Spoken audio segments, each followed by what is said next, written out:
เฮาสิอยู่ห่างกัน มันบ่ทำให้อ้ายเปลี่ยนใจ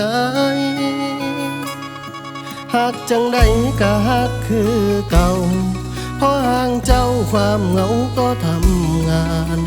คิดฮอดแต่คำหวานย้ำท้อย้ำมือ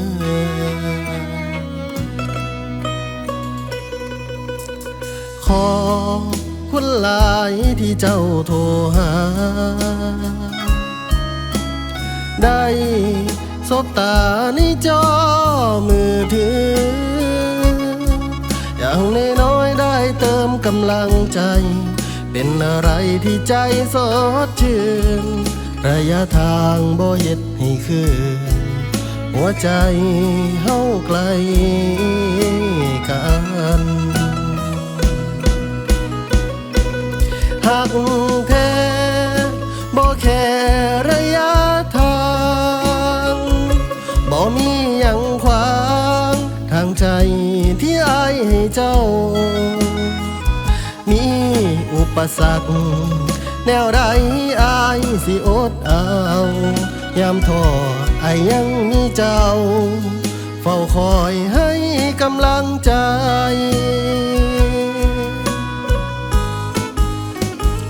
ผ่านมากี่ปี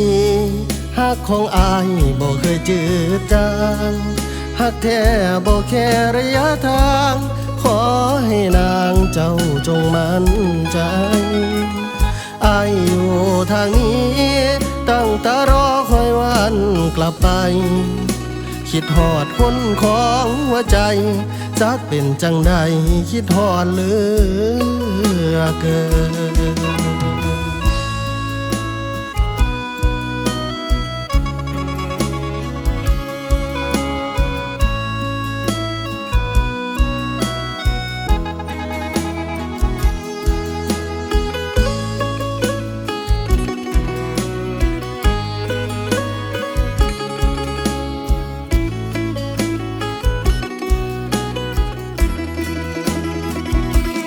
หัก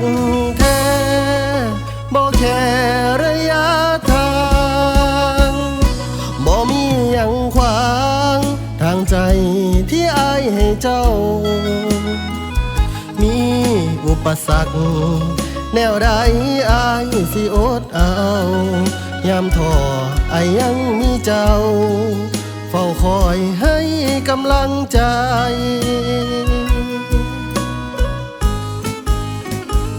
ผ่านมากี่ปี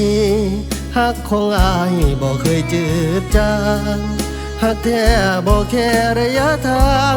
ขอให้นางเจ้าจงมั่นใจอ้ายอยู่ทางนี้ตั้งตารอคอยวันกลับไปคิดฮอดคนของหัวใจจักเป็นจังใดคิดฮอดเหลือเกินคิดฮอดคนของหัวใจจักเป็นจังใดอ้ายคิดฮอดเจ้าเหลือเกิน